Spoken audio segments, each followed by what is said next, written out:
Hello, everybody.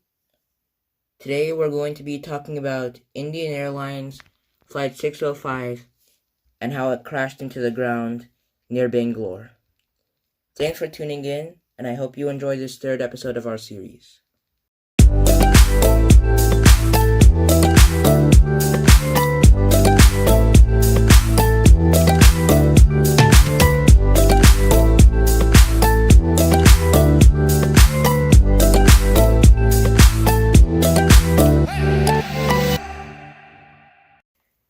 Indian Airlines Flight 605 was a scheduled passenger flight from Bombay to Bangalore, India.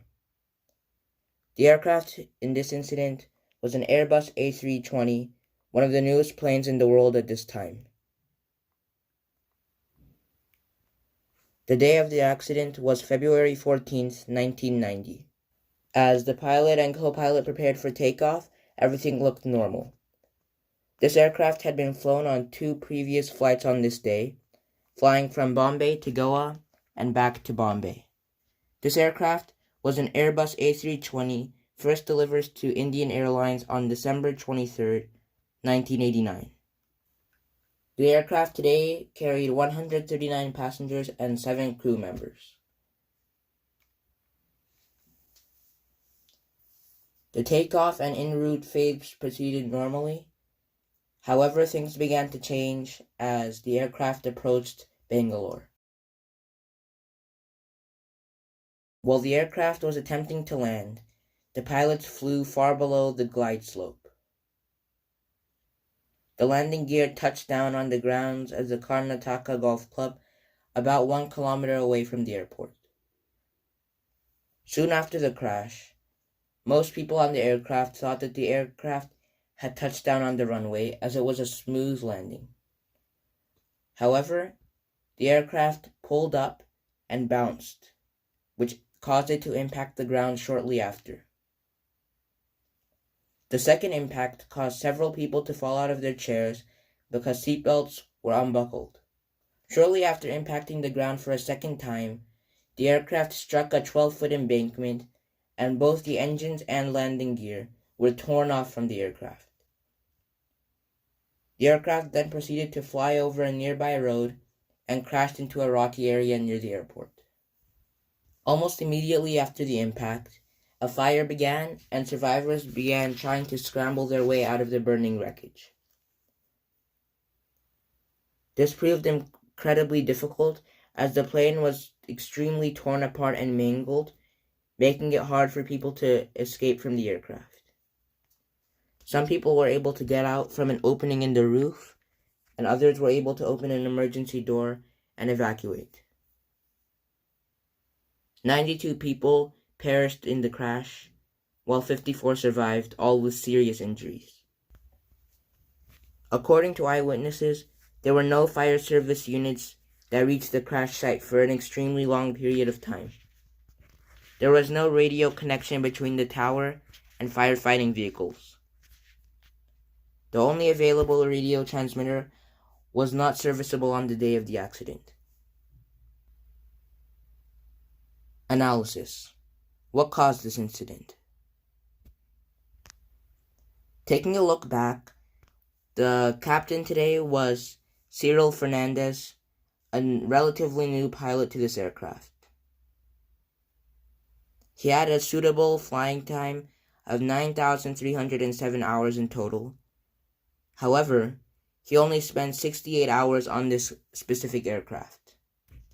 The co-pilot in this flight was Captain Satish Gopuljar at 44 years old. He had slightly more experience on this aircraft with about 255 hours, but however, this was still not sufficient time. Slightly before Flight 605, the co-pilot was involved in a taxiing incident, but he was not blamed for this incident. This incident seemed to have been caused by incorrect usage of flight controls and a mistake by the co-pilot. During the approach, the plane's altitude was just under 5,000 feet, and the aircraft was slightly higher than the normal glide path. When Captain Fernandez noticed this and requested a go-around, he was denied to this request by Captain Gopuljar. Captain Gopujar decided to increase the descent rate to 1,000 feet per minute instead of the typical 700 feet per minute. After the aircraft's altitude decreased to a suitable level, Captain Gopujar decided to set the rate of descent back to the normal 700 feet per minute. However, this is where everything went wrong. Instead of choosing for the aircraft to descend by 700 feet per minute, he chose the aircraft to go to an altitude of 700 feet. Since the knobs are right next to each other, it's clear that Captain Gopujar mixed up and chose the wrong knob. This would have dramatic consequences.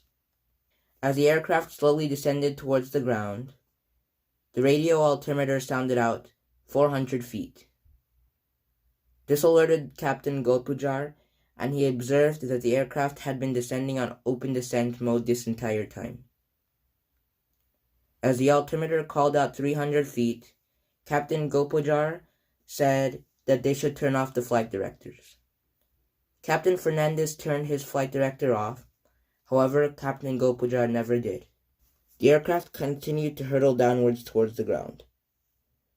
Only 130 feet off the ground, the captain and co-pilot realized the gravity of the situation, but it was far too late. Captain Fernandez ordered an immediate takeoff go-around, but this action was far too late. The aircraft did lift off the ground, but when it bounced again, it failed to clear a 12-foot embankment, and this is when the accident occurred. Investigators stated that if this action had been taken 2 seconds earlier, the disaster would have been averted. In my view, the pilots of this aircraft had insufficient flight experience. When we look back at the report, Captain Fernandez only had about 65 hours on this aircraft, with the co-pilot, Captain Gopujar, had only 300 hours. This was extremely insufficient for a new type of aircraft. I believe this accident would have been averted if the correct knob was chosen for the aircraft to descend at 700 feet per minute instead of going down to 700 feet in altitude. It wasn't that these pilots did not have enough experience in total. They both had over 10,000 hours of flight experience. However, it just wasn't enough on this aircraft. Of the 92 people who were killed in the crash, the captain and his co-pilot were both killed.